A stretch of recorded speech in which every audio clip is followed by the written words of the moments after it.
Hello Exhaust Notes Australian viewers, and welcome back to the channel. You join me today in this wonderful looking Hyundai Sonata N-Line for 2024.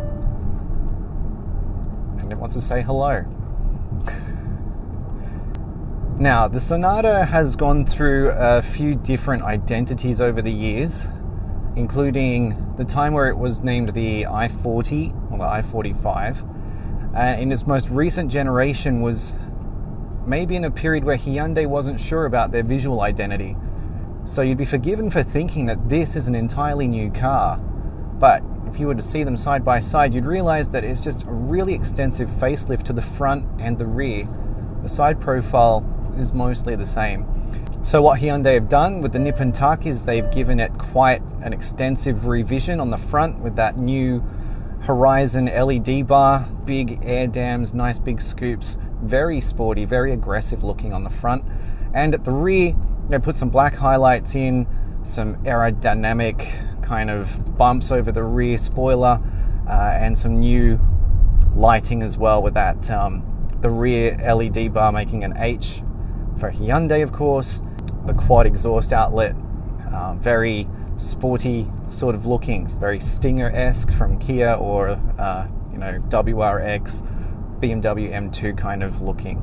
So this is quite a large front-wheel drive sedan, but the N-Line pack makes it look quite sporty. And let's just touch on that.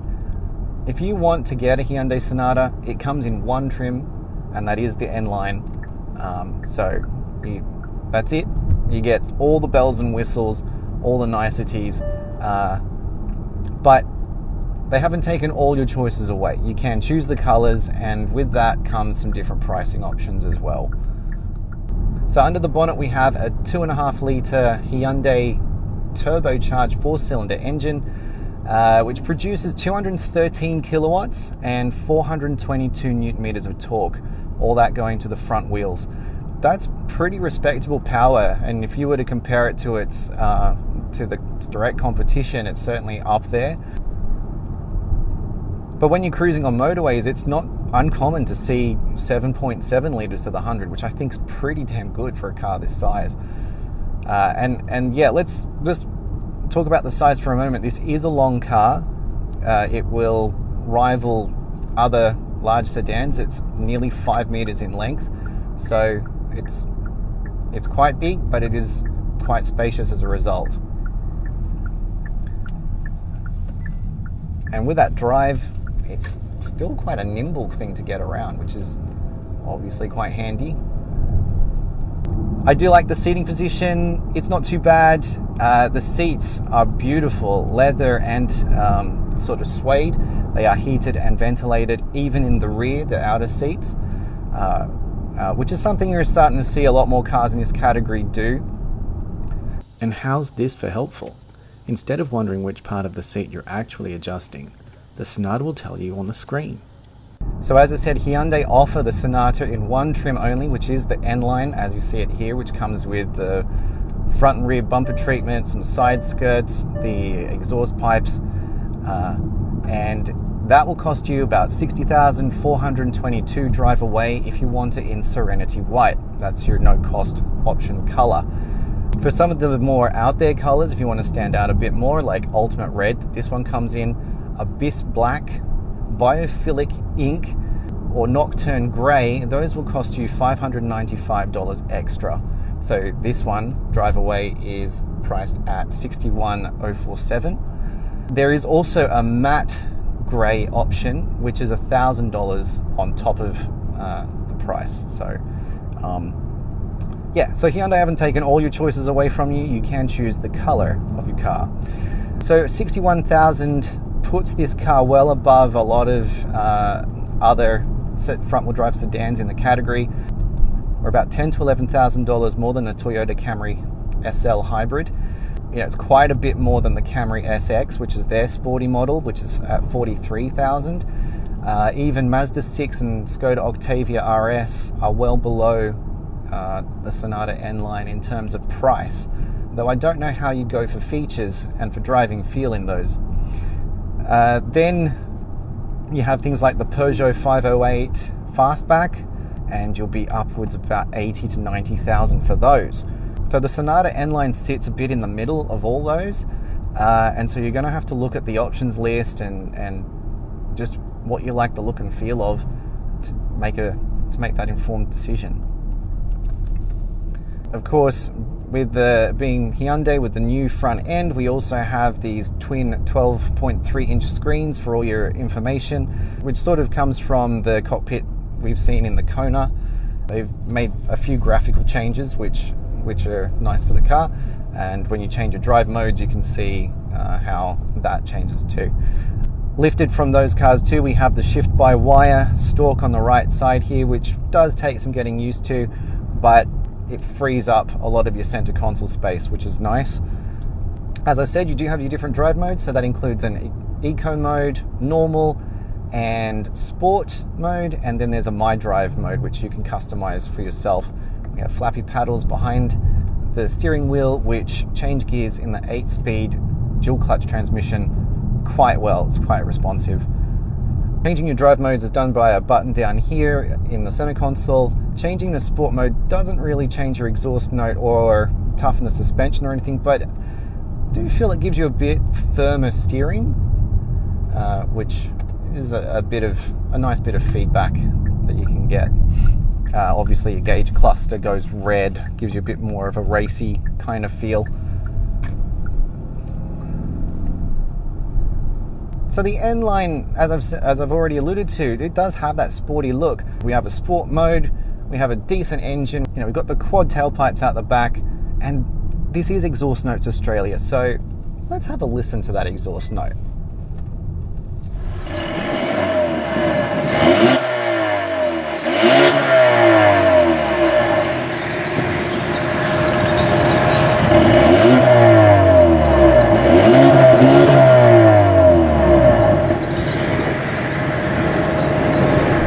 One thing I did notice is that it seems that sport mode doesn't change the exhaust note too much,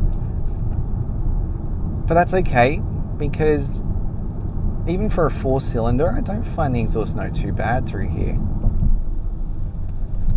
So it's got some interesting roads now. Let's see how she goes.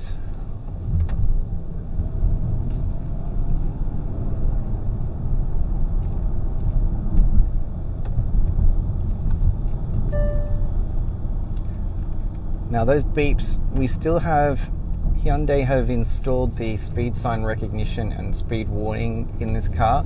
So it will beep at you when there's a speed change, and it will beep at you if you're exceeding the speed limit by even 1 kilometer an hour.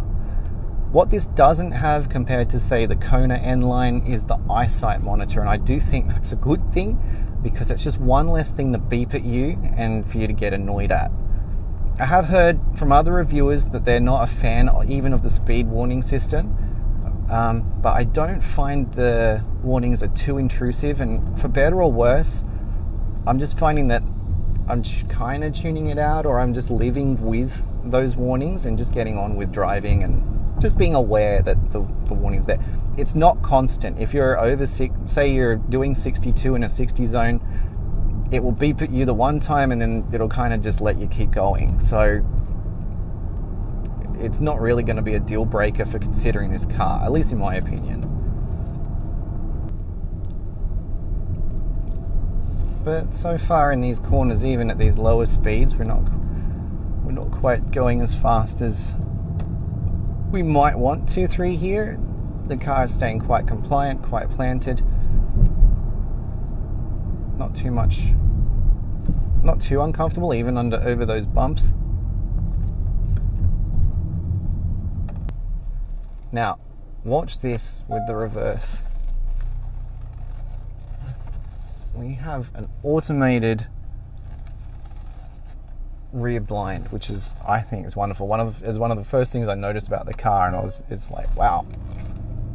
The parking assists in this vehicle are also really good. We've got really clear cameras all around. We've got the 360 view where you can basically just spin the car around and see all around you. We have good sensors all along. As I said, this car is quite long, but when navigating the Macca's drive-through, it will tell you where your sides are, which is quite handy. As well as that electronic rear shade, which goes up and down by itself.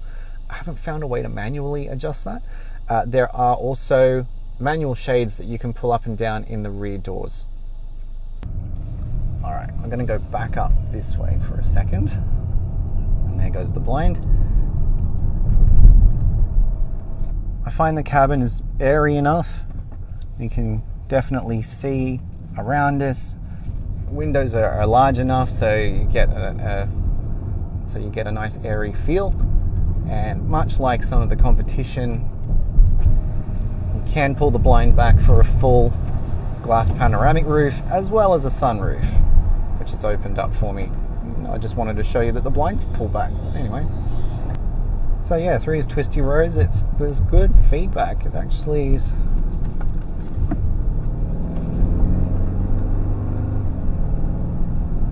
It's actually quite good. So the displays are wonderful, very clear. There's a lot of settings that you can go through. Native maps are quite good, but obviously once you plug in your phone, you'll get Apple CarPlay or Android Auto to replace those. And it just looks great on this 12.3 inch screen. Works really well, as you'd expect. We have USB-C connectors. We have 2 at the front, 2 in the rear as well. Obviously we have air conditioning vents for the rear passengers. The air conditioning or climate control in the front is via a touch screen, which I've got to say I'm just not a fan of at the moment. I do prefer that you can just reach out and find what you need, but it's a nice enough interface. You're just going to get fingerprints all over it. That's the only real issue there.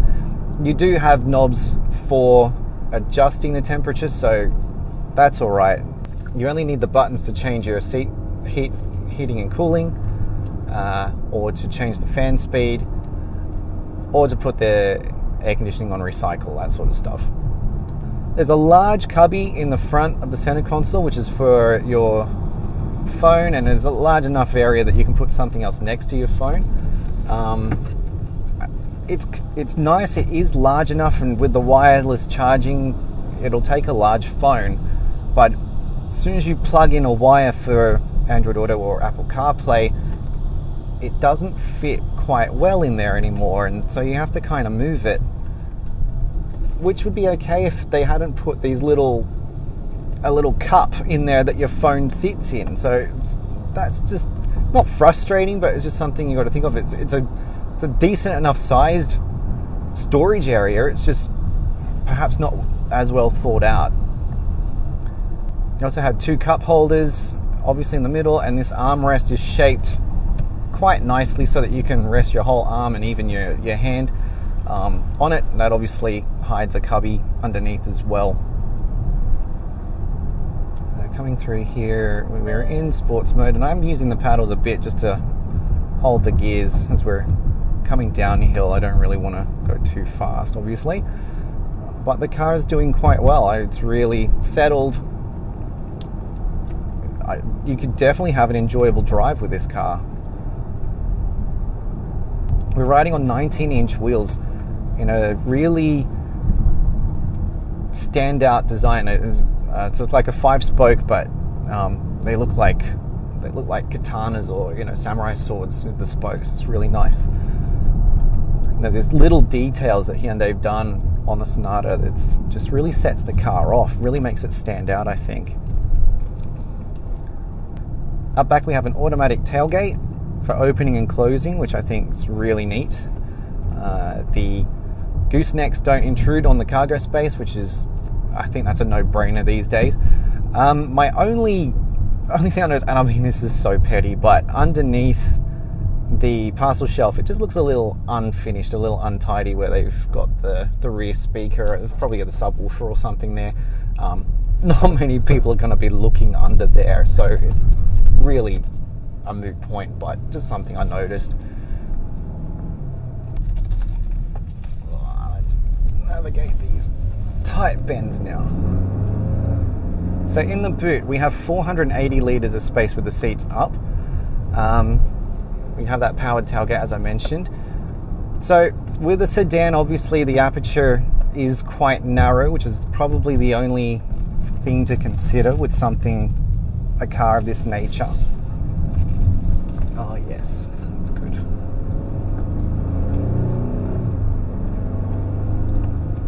Here's me talking about boot space whilst I'm navigating a gorge. Turning is pretty good. These are tight. Oh, okay.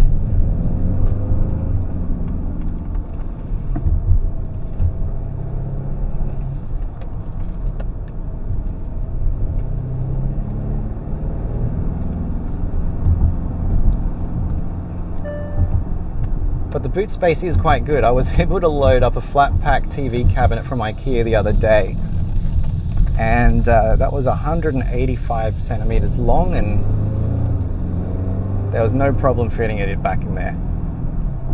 Seats fold down, 60-40 split, very convenient. There's enough room for adults back there, plenty of headroom. The sunroof does encroach a little bit, but I didn't find it was too bad.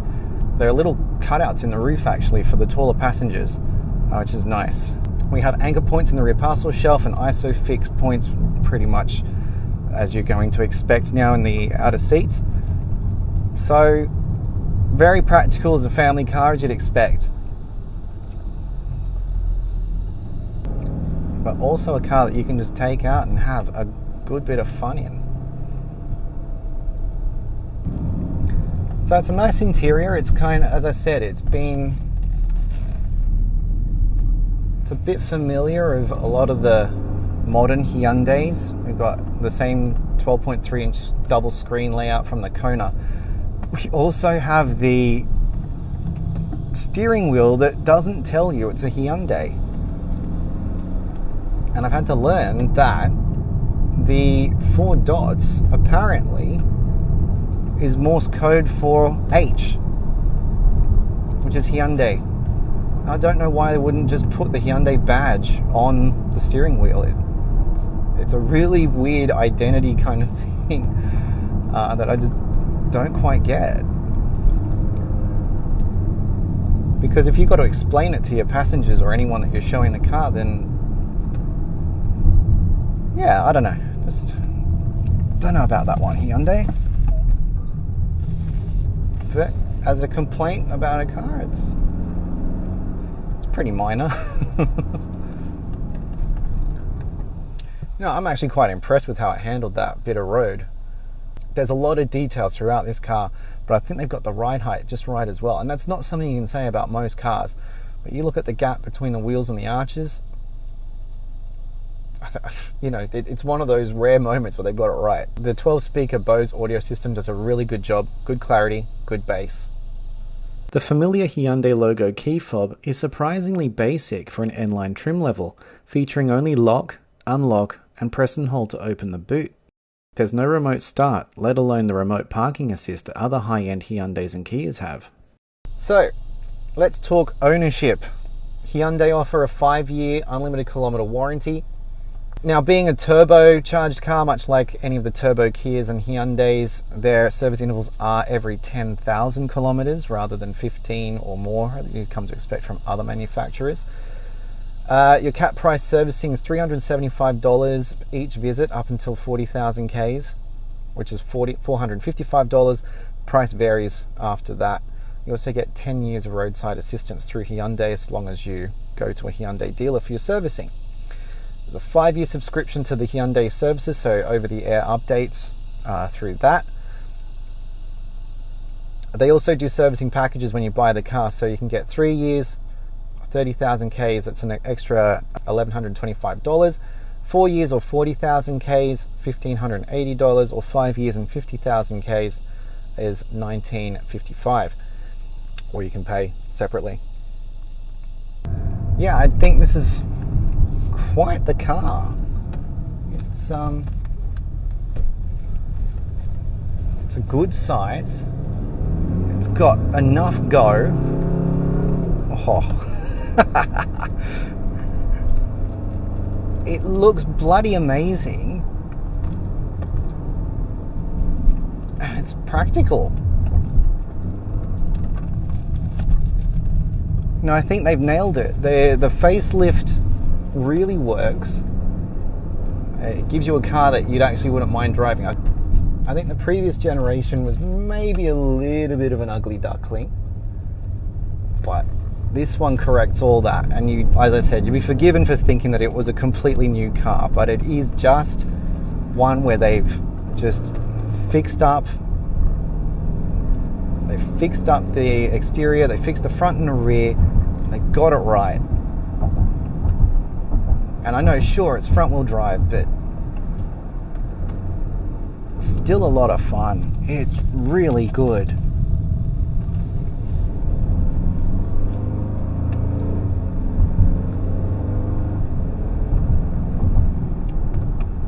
So, I think I'm going to leave it there, whilst I'm still having fun.